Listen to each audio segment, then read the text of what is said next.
would like to begin with commenting that how I was thoroughly impressed with what Benita presented and what she had to say. And I think it must have inspired me at my age. I'm sure it must have inspired a lot of young folks. We have an equally, what can I call it, interesting and an equally dynamic person in Vikram Agnihotri. And I will leave him to tell us about his life story, but I'll do a brief introduction. And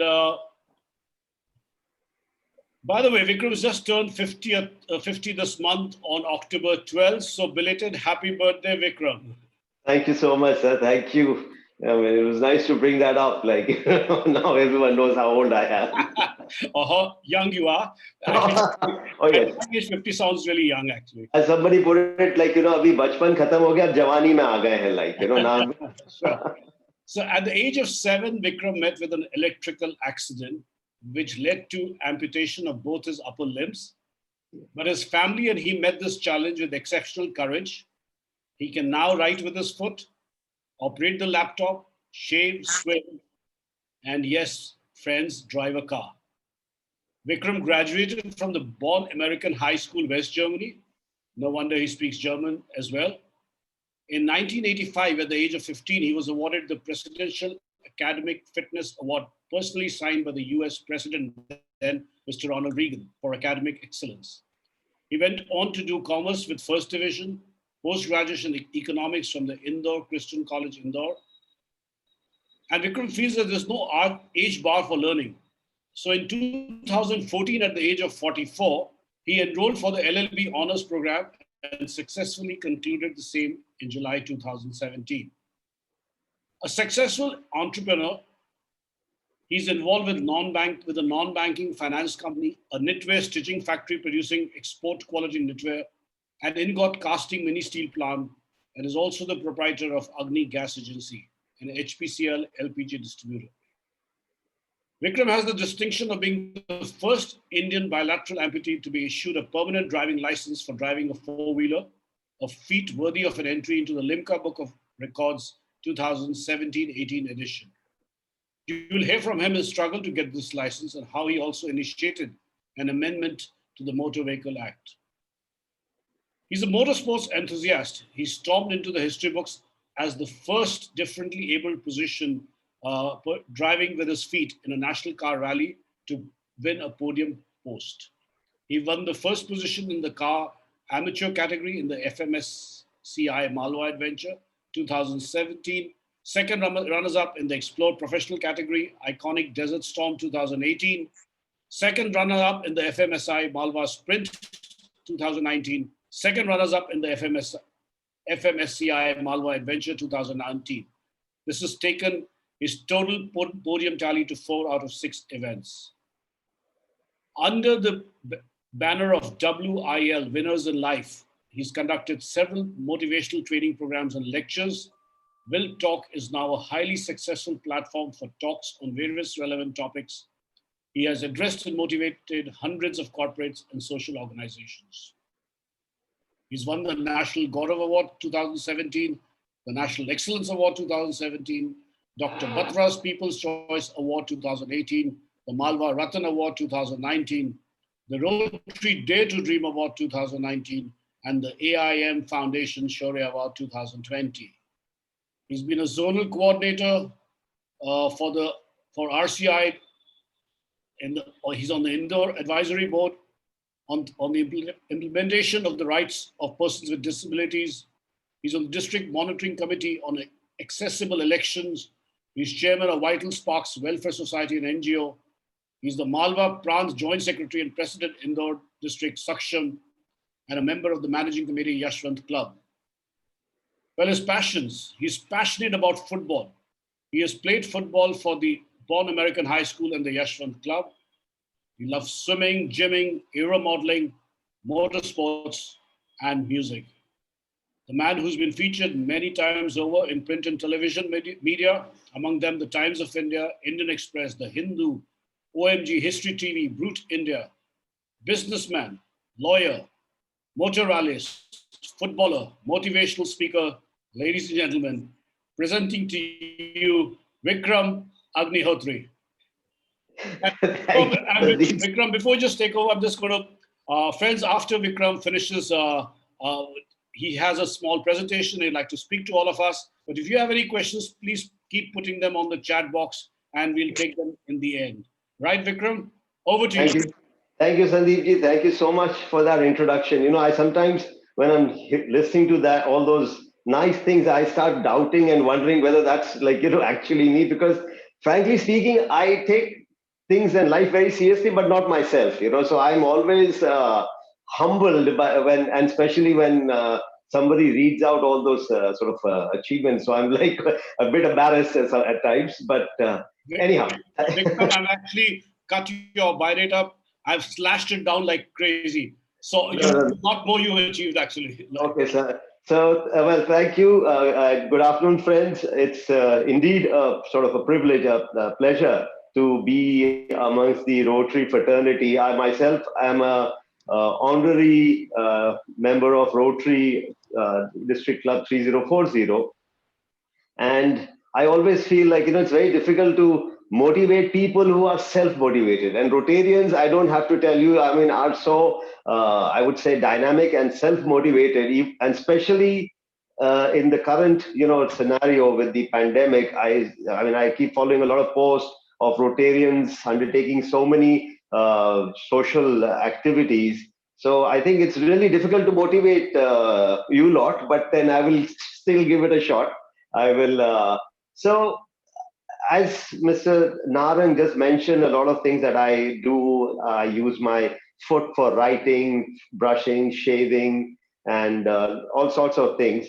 But that wasn't the case. So, I would like to speak on the phase which was, I would say, post my accident. And of course, I just can't give enough credit, or I say, to my family and especially my mother. She was I would say, the pillar of strength, and she was the one who actually didn't give up. And she not only motivated herself, but she motivated me also. So I think I really owe everything to my mother and my family. So this session is more about, I would say, a year or two post my accident and how we were able to actually overcome the challenge. Because post that, I think it was, if you get that initial push, if you get that initial support from your family, it really makes overcoming any challenge easier.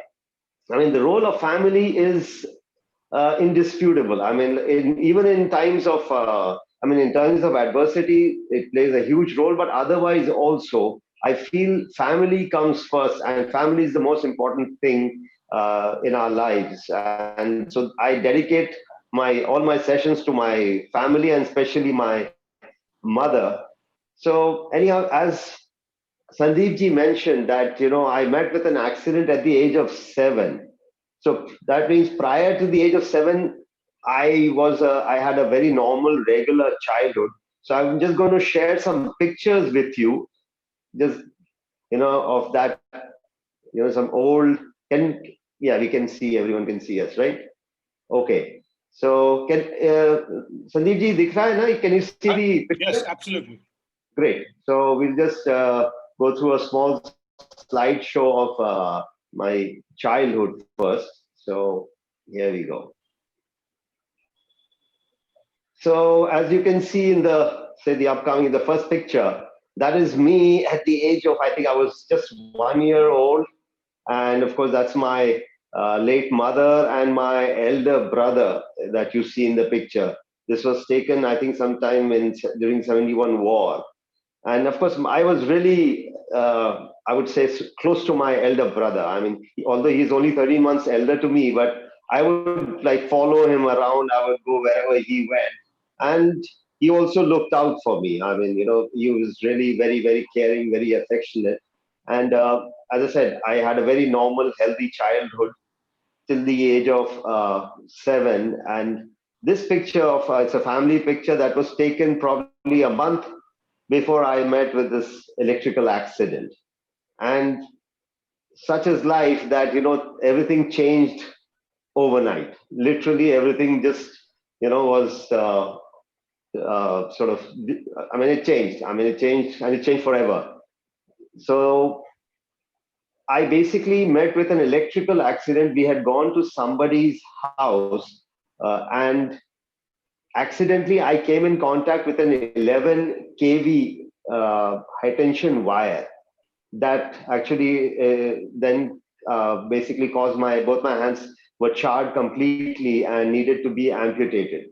And post the accident, I was taken to several hospitals, and finally I ended up in Bombay Hospital for my treatment. And I spent almost 3 months in Bombay Hospital, Bombay, undergoing treatment. But finally, my hands needed to be amputated. Basically, they were delaying the whole process because they were trying to save as much of my original hand as possible because it helps in rehabilitation and prosthesis later on. But finally, gangrene set in and the poison started spreading in my body. So they were left with no option but to amputate my hands. But I remember my mother, sitting beside me on the hospital bed and telling me post my amputation and telling me how it was necessary to amputate both my hands as gangrene had set in. But in the same moment, she also told me that together we'll overcome all the problems and everything is going to be all right. Those words gave me a lot of comfort and hope. I feel that love and hope are the two biggest things that any parent can give to their children. To be told by your mother that everything is going to be all right is all that you want to hear at that point. Instead of going into depression, my parents accepted what had happened and took it up as a challenge. I read somewhere that depression is the inability to construct a future. When you don't see a future for yourself, people tend to go into depression. But I was lucky. My parents were too, I would say, occupied constructing a beautiful future for me. I can sum up everything I've learned about life in just 3 words. That is, life goes on. After my accident, it's not that my life came to an end. It just changed directions. So life is, I would say, synonymous with living. Therefore, life ceases only after death. Till then, life goes on. Life is, again, I would say, very considerate. It always gives you options. I mean, you will always have options in life. It's up to you to decide whether to fight or flight. I mean, whether you want to, take it up as a challenge or you want to give in. You can't control, you can never control your circumstances, but how you react, how you respond, your approach to the situation, that is always going to be your choice. I read a book called Man's Search for Meaning. A lot of people might have read that book by Viktor Frankl. He's a Holocaust survivor and an eminent psychiatrist. So he said that when we are no longer able to change a situation, we are challenged to change ourselves. It is crucial that we acknowledge change. We must accept change and we must adopt or adapt to that change as soon as possible. The sooner you can do that, the better the results. I mean, it's a cliche, but it's true that the only constant thing is change. So it's better that we are prepared to face any change that comes in our lives. They knew what had happened could not be undone. It was in the past now, and the only way to have a secured future is to focus on the present. What has happened has happened. I mean, there's nothing we can do. We can't go into the past and change that. And sometimes, we are so caught up or so worried about what is going to come next. I mean, we're more concerned about the future that we forget that what is important is the present. So if we focus on the now, I guess everything else just automatically takes care of itself. Hence, it's important that we start living in the moment. It's very important that we do that. Again, my mother would say to me that the only person standing in the way of me and my dreams is myself. She would say to me that I had to work harder than my friends if I wanted my dreams to come true. But it all depended on me. That is what she said. There's nobody else that you can blame for it. She would tell me that my disability it's more of a state of mind. And with determination, perseverance, and willpower, I could overcome any hurdle in life. You don't need hands or legs. You need the right attitude. That is what is most important.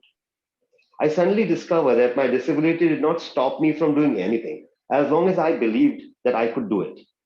Having belief in yourself is the most, I would say, important thing between success and failure. As I think Henry Ford or somebody said, that if you believe you can do something or you believe that you cannot do something, either ways you are correct, because it's both ways it's your decision. So what's important is what you believe. If you have self-belief, you have self-confidence, you can achieve anything. My parents realized that I must regain the lost confidence quickly, because it doesn't take too long for self-pity, to set in. I mean, people start wondering why me, and why did this happen? I mean, why did God do something like this? So you start questioning a lot of things. So they motivated me to indulge in several physical activities. I don't know, it was not maybe brought up, but I actually learned swimming post my accident. Prior to my accident, I never swam. But say 6 months after my accident, my parents kind of forced me to go and learn swimming. They made me learn skating, and also playing games with, just playing just regular games with children in my society. So all these initiatives taken by my parents kicked off a positive attitude towards life. Playing with other kids is it not only gave me enjoyment, but also started, instilling confidence and courage to face the world. So basically, it was more like, out of fun and games, that we were able to actually overcome that initial, lack of confidence, and that, I would say, that, confidence. More importantly, I found purpose. By indulging in these kind of activities, it kind of gave purpose to my life at that point. Purpose gives your life direction and meaning. It's important. We need to constantly move forward to some goal or purpose. We cannot just go through life aimlessly. When you have a purpose, your long term happiness, satisfaction, and sense of achievement are much better definable. With a purpose, you're able to steer your life in the best direction possible. And that's the direction where long term happiness can be found. I'll give you a very small example about finding meaning and, I would say, purpose, especially in adversity. There was this lady in the US who lost her young daughter to a drunk driver in an accident. So instead of, just kind of, I would say, feeling sorry and, feeling bad about it, she gave meaning to this by starting an organization called MAD, MADD, which was Mothers Against Drunk Drivers. So the death of her daughter sort of gave meaning and, got meaning, a purpose. So that is, I think, what I mean by finding meaning and purpose, especially in adversity. I will just like to show some pictures at this point again of my activities, because like I said, they have stuck with me since childhood, and even as Sandeep ji mentioned, even at the age of 50, I seem to be indulging in that. So can we see the picture? Yes, we can. Okay, so I'll just. So I mean, even I would say at this age, I mean, things I guess probably kids are doing, I'm still continuing with it, whether it's skateboarding, whether it's swimming. Football, of course, is something that I play almost 3 or 4 times a week. And that picture on the top right corner is my Born American high school football team that I was a part of. That was at the age of 15. And now, and the picture below that is, I think, at the age of 45. And I'm still playing for my club, Yashwant Club team. So football, of course, is a passion of mine. And I seem to have, like I said, my parents, inculcated such a habit that I've pretty much tried every activity. I mean, I played cricket, I played tennis, I regularly work out in gyms. Aero modeling is something I recently picked up. It's like I need some challenge in life. I need to keep myself somehow challenged. So I keep taking up activities that I've never done before. I got an opportunity to walk on fire. I was supposed to be walking on charcoal, but the person just lit up the fire and said, go. I mean, so I walked on it and burnt all my, legs, hair on my legs, basically. So I had a nice little singeing. So anyhow, so I just wanted to share these pictures because, as I said, all those activities, I would say, that my parents initiated have stuck with me. I mean, like, I seem to be still indulging in all that. Now, basically what gave me the courage to try out different things was there was no pressure on me to succeed. Even if I failed, my parents would still give me a, pat on the back for at least trying. I was encouraged for at least trying. Whether I failed, whether I succeeded, that actually did not matter. This made me actually, I'd say, it kind of made me fearless. I wasn't scared of failure. Otherwise, when we do something, we are kind of thinking of like, what if I don't succeed? What if I fail? What will, be the reaction? But as I said, that kind of pressure was never on me. So that kind of made me fearless, and I was no longer afraid of failing. So many a times we either avoid new things or fail due to fear of failure. So it's important to create an environment, and especially I say that, for youngsters, especially school going children and the teenagers or even young adults, that we must create an environment where not only success is applauded, but also failures are accepted. I mean, they're just two sides of the coin. So what's more important is that at least one tries, one must at least attempt doing something. That is what is, I think, very crucial. Other than my family, I was also blessed with a lot of positive influence from my friends, teachers, I mean, the society on the whole contributing to my life. Every time I thought of doing anything, I received a lot of support and encouragement. It's important that we have people who motivate us instead of discouraging us. I mean, many a times, we decide that we want to do something, and somebody comes along and says, "Oh, you can't do this. This is tumhare bas ka nahi hai." And those are the words. Actually, that's when you actually start having doubts, and you fail. So sometimes we are actually unaware of our capabilities, and we need somebody to come along and give us that push. So I'm grateful that people recognize my potential and help me realize it. And sometimes I really ponder what I have done better than maybe many other differently able people. And the two things that stand out are, firstly, I've actually come to terms with my disability. I accepted what has happened to me as a mere accident and closed that chapter and moved on. I've not blamed myself. I have not locked, my parents didn't lock me, in the house and sort of, protected me from, probably being hurt by, public or whatever. I'm the opposite of that. I mean, instead of being confined, I'm so active socially on various platforms.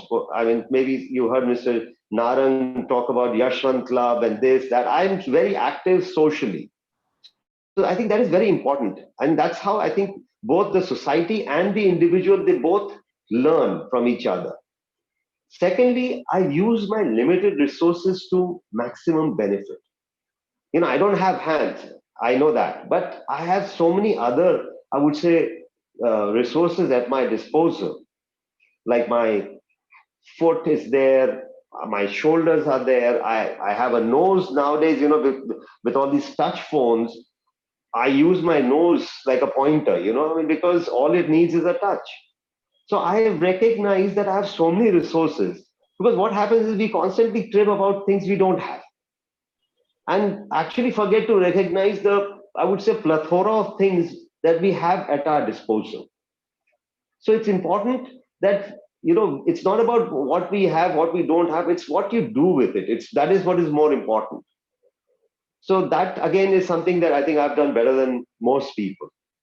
So in a nutshell, I would say that never give up, accept change, face challenges, failure is acceptable, find meaning or purpose, and remember one thing, that everything is possible. So now I'll briefly like to just talk about my latest sort of adventure, or I would call it achievement, which was driving. Again, I'll just like to show you some pictures while I'm at it. Well, I'll come to that. So anyhow, again, I was reading somewhere, like I think Mr. Nelson Mandela said that, it always seems impossible until it is done. Because when I actually came up with this proposal that I would like to drive, people thought I'm sort of crazy, or they just thought that it is impossible. So when I showed them that it is possible, then suddenly their mindset obviously changed. And of course, remember that old adage, don't judge a book by its cover. I mean, it happens with me all the time, and I know a lot of people face it because somehow we in India, we have this tendency of just looking at people and coming to a conclusion what that person can do or can't do. We don't give anyone a chance to prove themselves.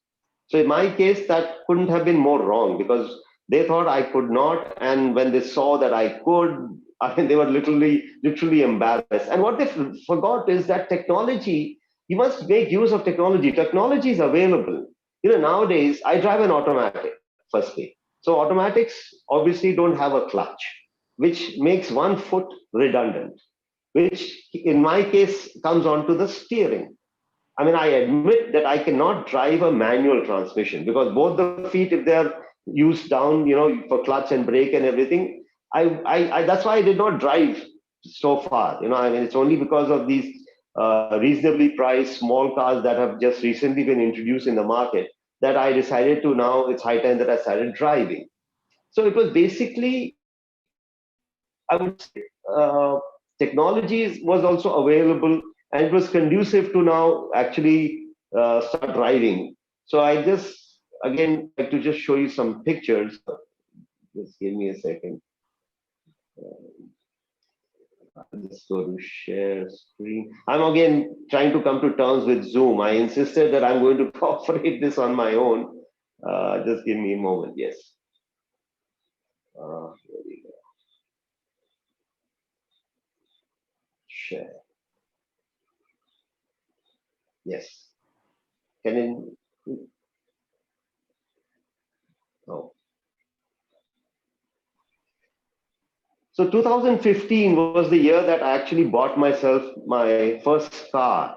And of course, then I applied for the learner's license.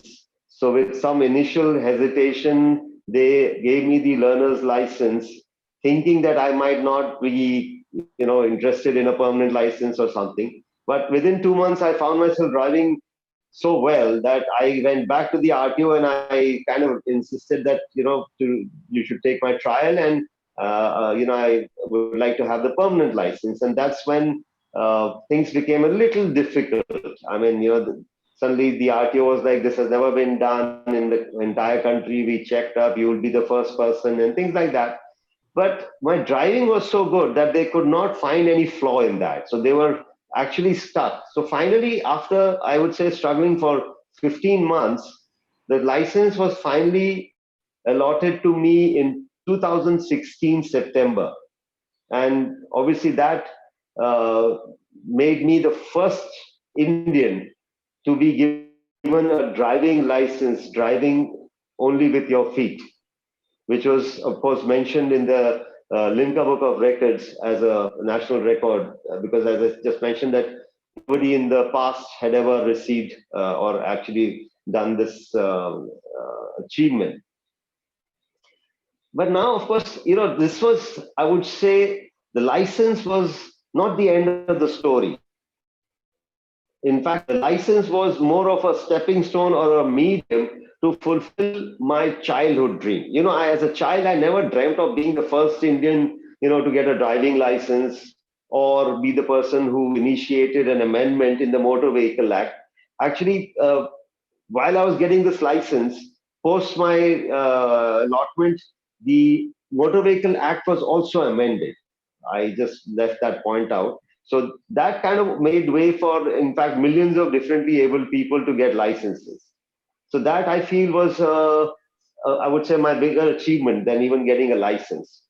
But like I was saying, so my childhood dream was not any of this. I mean, no child dreams of that. My childhood dream was to be a car racer. I wanted to, really grow up and be a car racer. I didn't know how I'm going to manage, but that's what I dreamt of.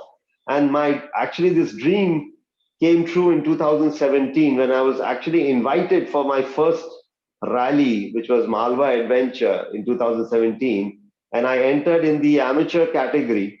And I would say, to my shock and surprise, along with so many other people, I came first in the amateur category. So since 2017, I've now been a regular participant in several national rallies.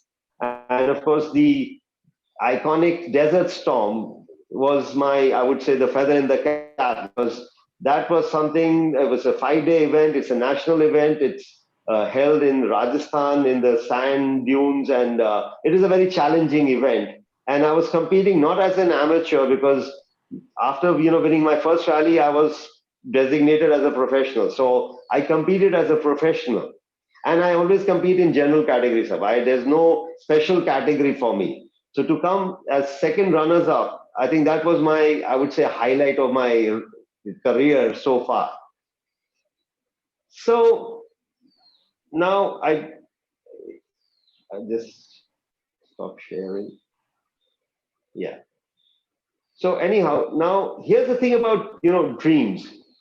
When I talk about dreams, like of course being a racer, or maybe getting a driving license, the thing about dreams is that you should make sure that your dreams are both fulfilling and meaningful.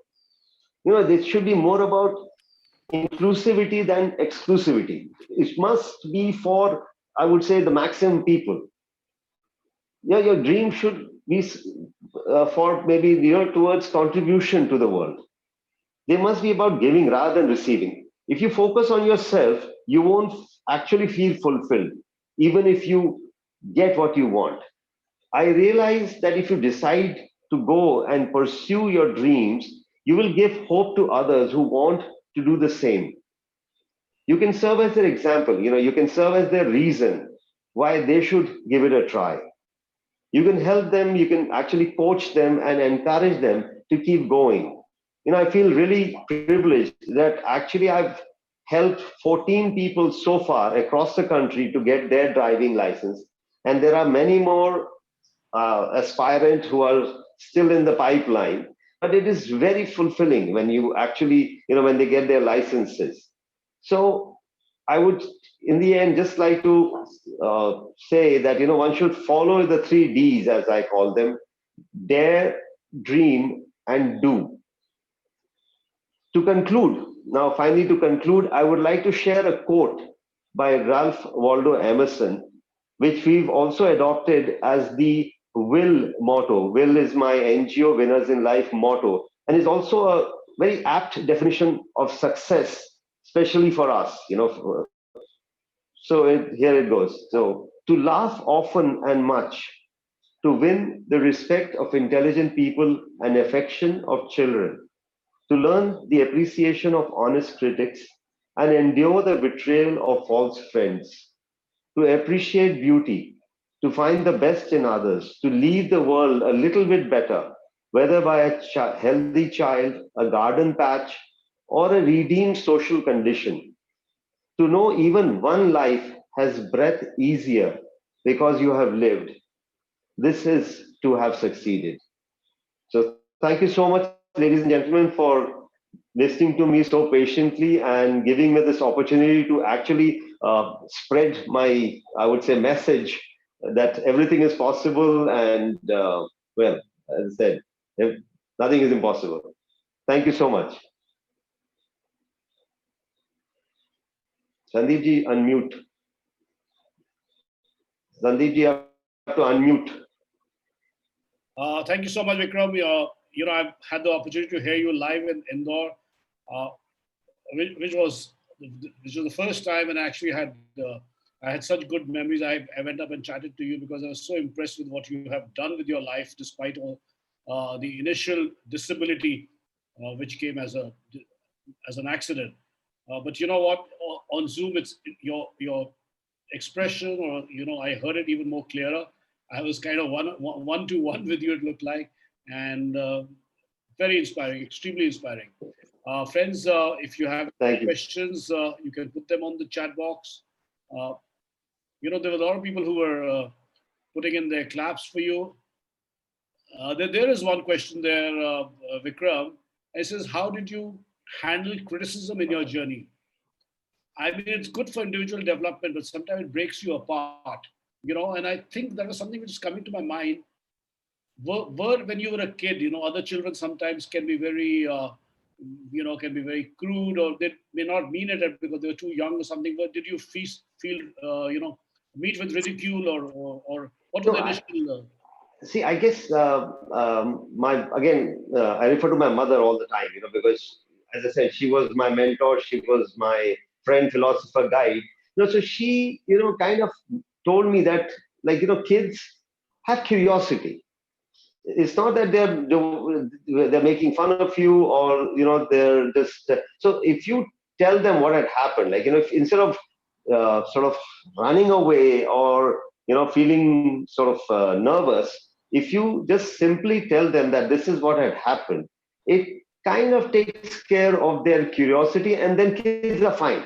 Then they if you avoid children, you're in trouble, because they will follow you around. But if you just tell them straightforward, with this very sort of serious note, that this is what had happened to me, I think I kind of followed that, and it worked for me. I mean, I kind of, as I said, I accepted my disability at a very early stage. It's because my parents kind of, put it very, in very clear words, what had happened. And I was actually okay. I mean, I never felt guilty about it. Like, it wasn't like it was my mistake or something. And that again gave me that confidence. So I was, as I said, right after the accident, I was playing with children. I was swimming. I was going around in the society, and pretty much I was leading a normal childhood. Sure. So that question was from Rabia Bukhari from District 3190. There's another question from Asmita Vishnu Patil, and she just asked, have you ever tried artificial hands? So, I mean, Yes, actually, I've had artificial limbs ever since my accident, and in fact, I've had the most advanced hands possible. I think you mentioned that I've graduated from an American school in Germany, so that came about because of my rehabilitation. I would say, for 4 years we were first living in Bombay, so I was going to Haji Ali Limb Fitting Center, and I had these very cumbersome, very heavy mechanical hands, and I didn't have my personal strength to actually even use them, and they were very, very, I would say, how do I say, I mean, they were very heavy, so I used to get tired very quickly. Then of course we had a chance meeting with Mrs. Indira Gandhi, who was the prime minister in 1978. So when she came to Bombay, we sort of met her, and she took a lot of interest in my rehabilitation, so she got my father posted to the London High Commission. So I was in London for 2 years, and then West Germany, Bonn, that was the capital of West. So we were there for 4 years. So during those 6 years, again, I had the most advanced artificial limbs that were available at that point. But again, the doctors made it very, I think they said it very clear upfront that don't expect a lot from your hands, because my percentage of disability is very high. As I had mentioned earlier, when my amputation took place, they took 3 months, because otherwise there's a tendency in doctors to immediately remove the hands, and sometimes even remove the shoulders. But in my case, they delayed the amputation because they were trying to save as much of my hand as possible. So that, because it may helps, even every inch counts when, but then in my case, like, I'm a 90% disability case. So the doctors said that, you don't expect your hands to do miracle, because unlike a foot, hand has a lot of applications. And for every application, there has to be a trigger. How do you give that signal to your hand what you want?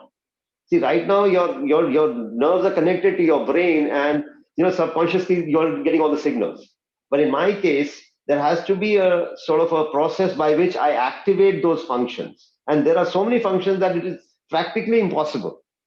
So we were told that you need to sort of develop your feet, and your other activities or other sort of I would say parts of your body, and that is what I did. So when I came back in '86 to India, firstly the weather was so hot that my hands immediately stopped working.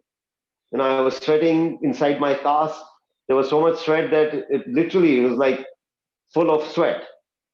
So I think that was the last time I wore artificial limbs way back in '86 June. And since then, and of course, I've never felt the need for it. I do everything with my foot. I mean, this right foot, pretty much, I can do anything. I mean, there's nothing I can't do, from putting on my shirt to my jeans to whatever. I mean, you name it, I can do it. So I've never felt the need for it. That's quite amazing, actually. This Zahir Hussain is asked Yeah. a question. He says, "Have you overcome? How did you overcome your inner resistance? Surely everyone has some hesitation from inside. How did you? So did you have a mantra? I'm sure there must be moments of despair, and you said, you're forced, or you're doing something repeatedly and you can't do it, and you could have said, oh no, I can't do this. No, I think one of the things I keep saying is like, I use this a lot, is like ignorance is bliss. So, sometimes not actually knowing things or like pondering too much upon it is like it helps. So I've somehow, my parents, not that we live in a denial, but like neither my family's ever treated me as a handicap, and neither have I even thought of myself as a handicap. I mean, it's something that, I mean, it's, as I said, it's all in the mind. So for me, I mean, and I don't see myself as often as you guys see me. So I feel very normal from inside. In fact, I tell people I don't even look in the mirror because the image I have in my mind is even better. But it's like Shah Rukh Khan. I mean, like, from inside. Great.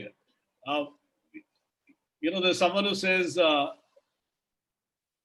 oh, people are really motivated in the putting it on the chat box. I have a question, Vikram. How Yes. having in this today's time, how parents keep pushing their children, and get so unhappy, and you have so much teenage suicide and all that. And here you had a thing, and you talking so lovingly about your parents and your mother. What is your take on these modern parents and all that? What would you want to advise them?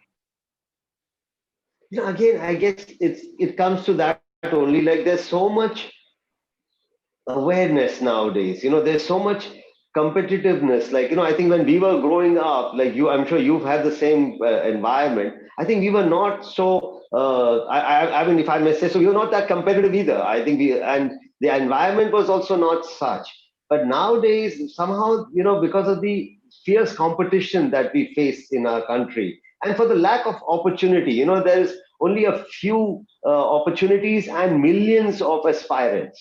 So naturally, there is a huge, I would say, gap between that. So, and that brings in obviously a lot of competition, a lot of pressure on people to perform. And naturally, parents want their kids to be prepared from a young age. So they start, literally manifesting all their anxieties and all their worries on their children, which is what I feel is very wrong. I think we should not be doing that. I think we should give kids freedom.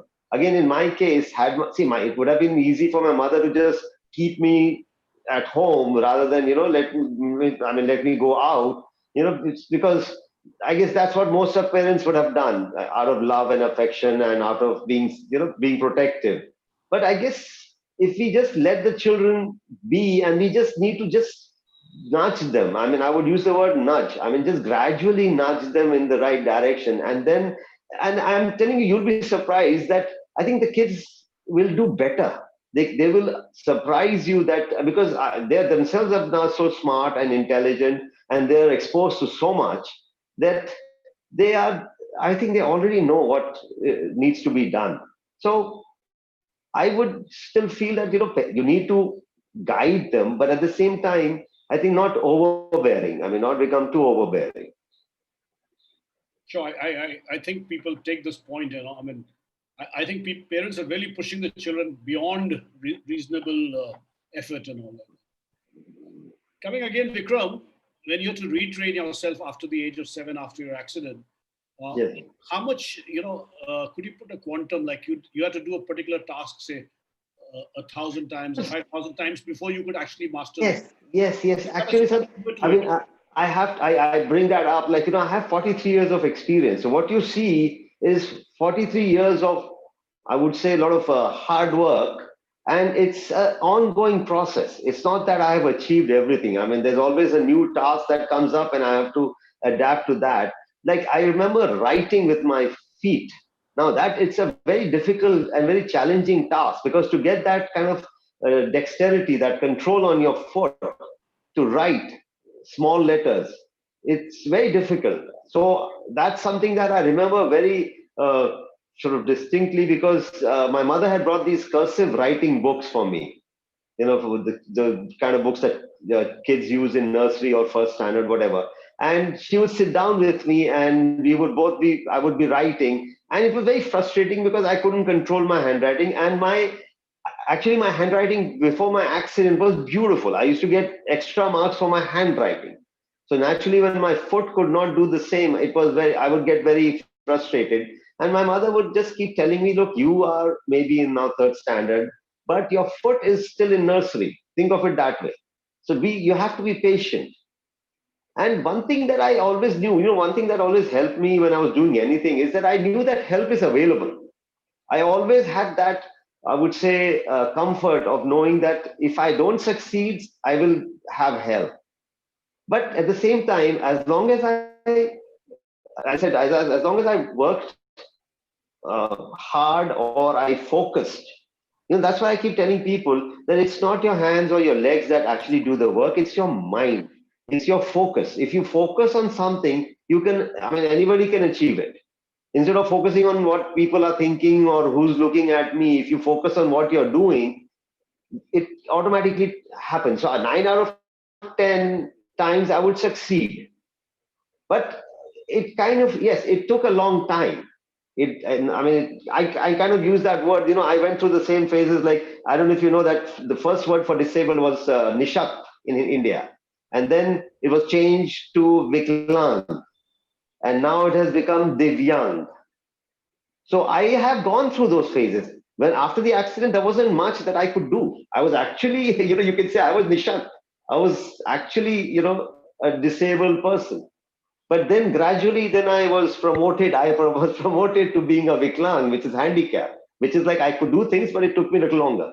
And now I feel I've reached the stage of Divyang where all I need to do is just think about it. As long as, if I can imagine it, if I can think about it, I can do it. Great. Very, very inspiring, Vikram. People have asked the same questions. I think they're coming back again. What inspired you to think out of the box? Advise us how to overcome in the situation like you faced. I think your mother was a big inspiration for you. But anything else quickly, if you would want to say or put something? I would actually ask people to really, see, when I talk about purpose, people think it's very, I would say something very simple. No, but if you need to find purpose and meaning in life. I think that is what will actually give you long-term happiness. See, and it's not that easy. I can tell you that finding a purpose is a very difficult job. But the more things you try out, the chances of finding a purpose or meaning are more. So I would recommend that you indulge in as many activities as your time permits, or it's almost like whatever gives you happiness can turn into a purpose. So if you look for your a purpose in life, or try to give your life a meaning, and that can happen through either, I would literally say, through fun and games. What is purpose? Purpose is something that makes you happy. And as I said, the more activities or more things, I've tried, I keep trying, and I've tried so many things in life. Again, I have so much that I can fall back upon. And that is what gives me the confidence. I've not put all my eggs in one basket. So I think what is important is that we find that purpose and meaning in our lives, and or do something that, in a sense, challenge yourself. Find something that you've not done ever before. But having a challenge, see, again, I'm very fortunate. I really think of myself as a very lucky person in several manners, including the accident, because I was given a challenge at the age of 7, which has actually contributed to my life. And most people go through life avoiding or not facing any challenges. So where will all that confidence come from? It's only when you face a challenge that you will get that confidence. And challenge has to be created, if not forced upon you. I mean, life, I can tell you, either you bring challenge into your life, otherwise life is going to make sure that life you get some challenge. So do it yourself. And as I said, start a hobby, learn to play a guitar or go for climb Mount Everest like the lady did. I mean, challenge yourself. That is very important because that is what is going to make your mental makeup. We go to the gym, we work out. What about your brain? How do you work out your brain? I mean, small things make us nervous. Why? Because your brain can't handle it. So I guess that is what we need to do. We need to challenge ourselves. Great, Vikram. I didn't give the credits of the last two questions. One was from Akshay Patil from District 3060 and from Vishnu from District 3131. And then now we are coming to the close of this. I'm going to do a rapid fire with you. If you Okay, so name your three best favorite actresses in Bollywood. Bollywood. Are yaar, that's it. You can go international, Hollywood as well. Well, I like Julia Roberts. I think she's somebody who's good. अब यार कुछ बोलना है तो I think in India I like Vidya Balan is pretty good. I feel and she's good and Deepika Padukone. Okay, your favorite music bands? Yeah. Oh, that list, sir, we can go on like from Fleetwood Mac to Dire Straits to, I mean, I'm talking about all these, classic rock bands. Okay, so, you're talking about music of my age, right? Our age. I got similar taste, I guess. So yes, I mean, it all depends on my mood. I listen to a lot of Indian classical. I listen to Hari Prasad Chaurasia ji and Pandit Jasraj, and I listen to all kinds of music. It all depends on my mood. Okay, and your say your top three movies. Oh, top three movies. I think Forrest Gump was one of the, really nice movies that I really liked. Pursuit of Happiness, that was also very nice. I mean, I like these uplifting kind of movies, which give you a sense of happiness and, kind of. So I like these movies. I recently saw a nice one called Wonder. It's on Netflix if anybody's interested in watching. And it kind of reminded me of my, my phase. It's about a kid who has a very unusual features and he's forced to go back to school. So it's very cute. It's got Julia Roberts also, by the way. So it's two in one. So Wonder is a good movie to watch.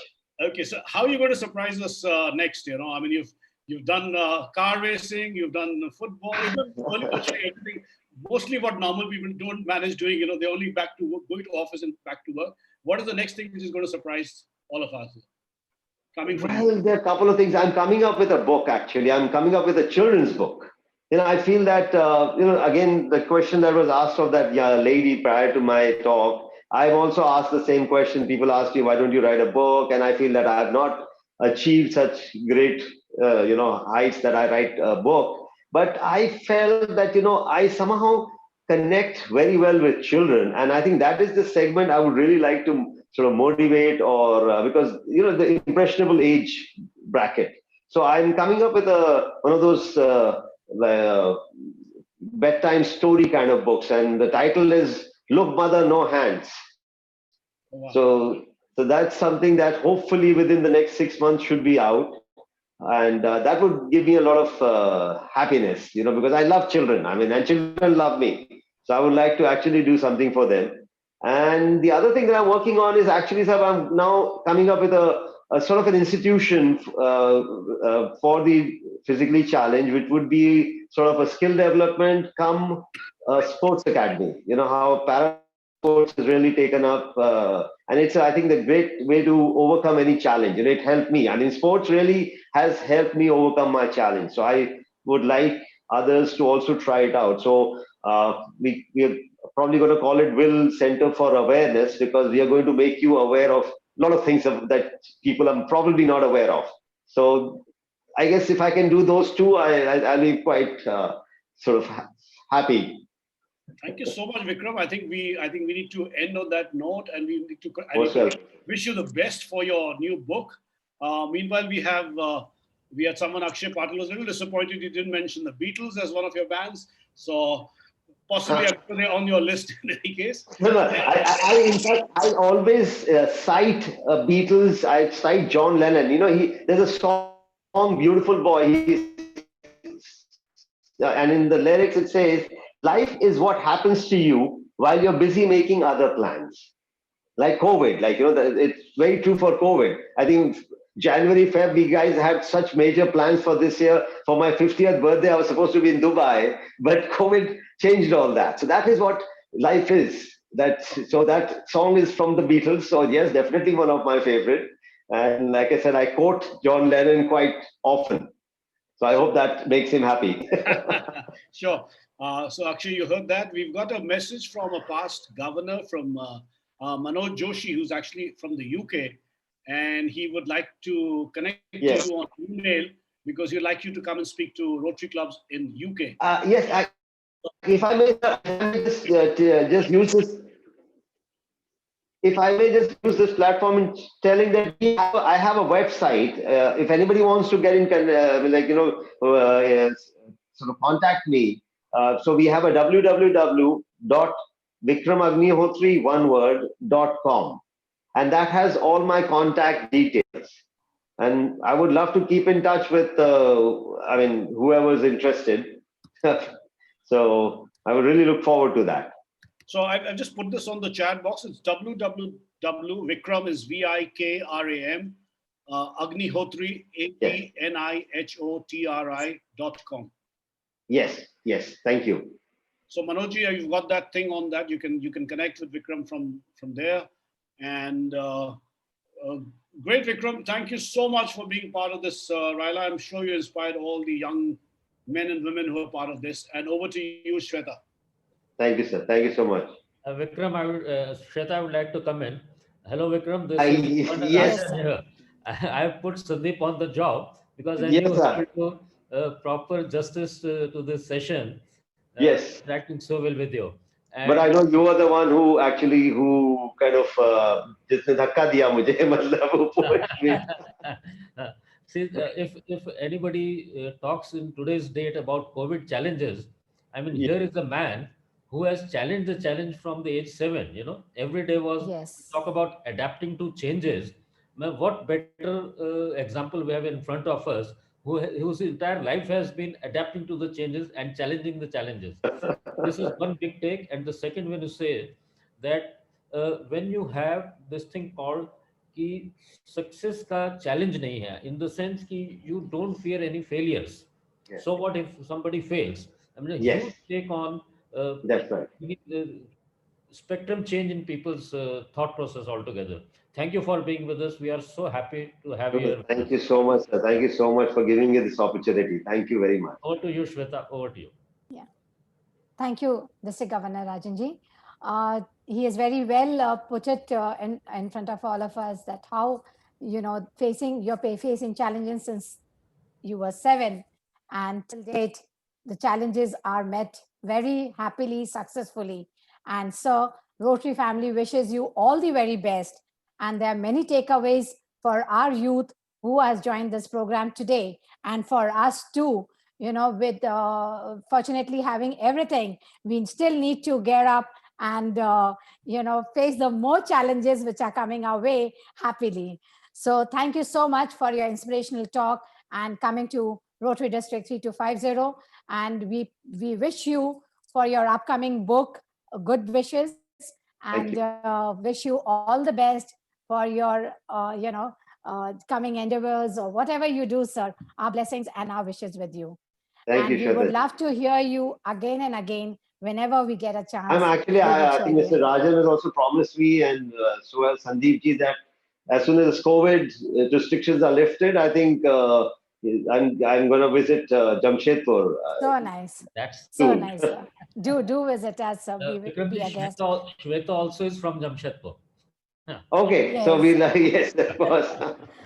Actually, I think I mentioned it earlier, but I have some very old family ties. I mean, my great-grandfather's Tiwari Becher company. I think there's some mansion there. Yes, what mansion? very I forget close the name. To us. Yes. Yes, so that was part. I mean, we are from the same family, so we'd really like to visit. Thank you so much. Thank you. Thank you. And thank you, moderator, past district governor Sandeep Rajanji, for having moderated this whole session so wonderfully. And I liked your idea of rapid fire. So that was nice and interesting. We all enjoyed it. Yes. वो ऐसे भी लगता है, like we are playing, we are hearing a coffee with Karan, rapid fire round. Coffee with We keep Karan. hearing, but when we are doing it, it's all the more better and interesting. It makes the session more interesting. Thank you so much for joining us this afternoon. And we take the program further. I request Abhishek ji to please let's have some lucky draws before we start with the entertainment program. Vikram, you can quit if you want to.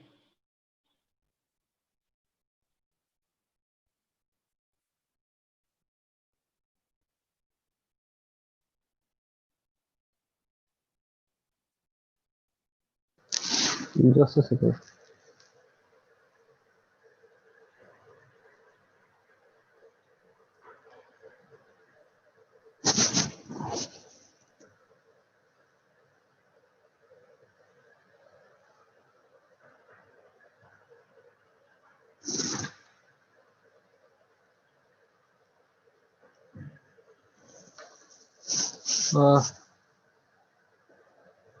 आप muted हैं.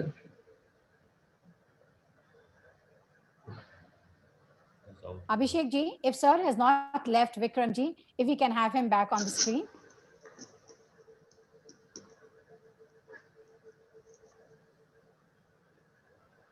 No, he left. He left? Okay. So we missed out giving him a moment of love, but we were so engrossed in his talk and his life story and the challenges. I will surely give him a call. I'm sorry about it, sir. And surely give him a call and present to him over the phone and send him the certificate personally. Thank you so much.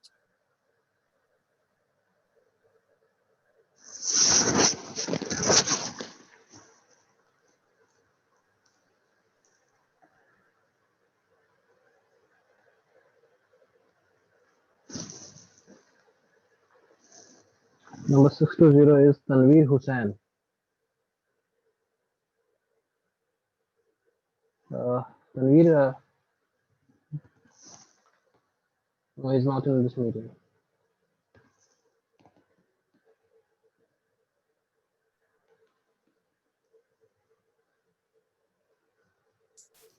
Somebody wrote in the chat box, yes, like, was it that number? Yes, Oh, can't yes, hear. Okay. So 934 is whose name? 934 is Sakshi Nimze. Sakshi Yuze. Is Sakshi around? No. No.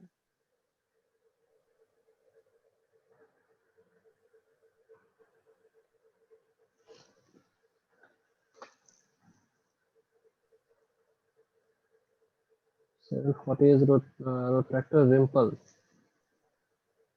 Retractor Rimple. Yeah. From Rotract Club of Common College of Girls, Ludhiana. She is also not here.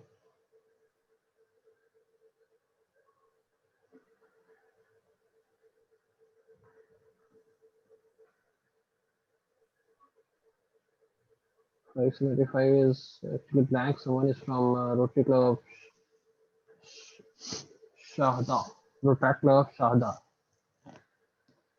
The name, please.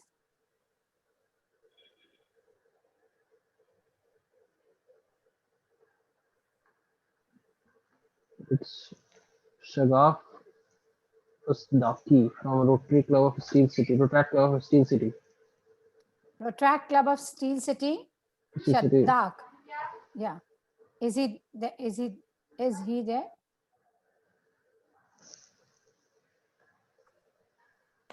No.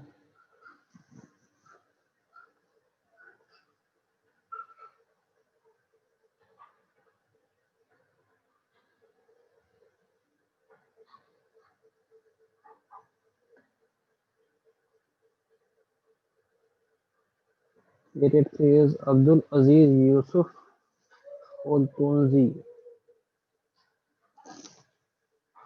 He is also not here. So shall we keep rolling or shall I stop? Again, you are muted, Shweta ma'am. Shweta ma'am, you are muted. Unmute yourself. Abhishek ji, can you, this number is coming from the registration form, am I right? Yeah. Okay, so if you can see the members present here, It's not is it possible to possible to enter the run? name.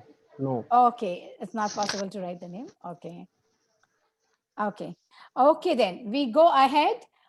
This lucky draw also nobody's getting at the moment. We go ahead with our entertainment program, and we are slowly coming to the end of day one.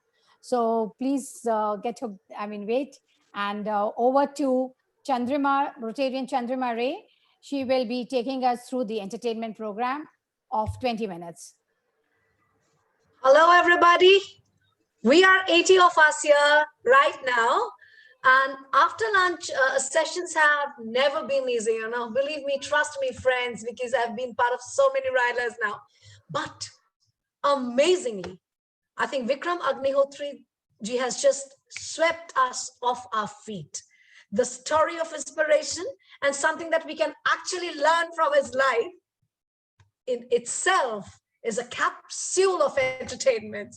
So Rotractors, not to keep you waiting, and my friends from the Rotary fraternity, this is Rotarian Chandrima back again to come up with some gumption of entertainment dose. All right, you know, if you're talking of the patience that has been shown by the wonderful team of Retractors of having built up this network and coming up with this wonderful program, you know, I have to say one thing, they are a brilliant fusion of so many things. You know, like they could be fusing Albela Sajana Ore Albela Sajana Yari. This classical piece, they could be wrapping it up, friends. And believe me, I am just not exaggerating on what I'm saying. Okay, so if it's entertainment, the purpose of Rotract meets just not entertainment in the cultural sense, but it is an entertainment, information, a lot of intellectual development,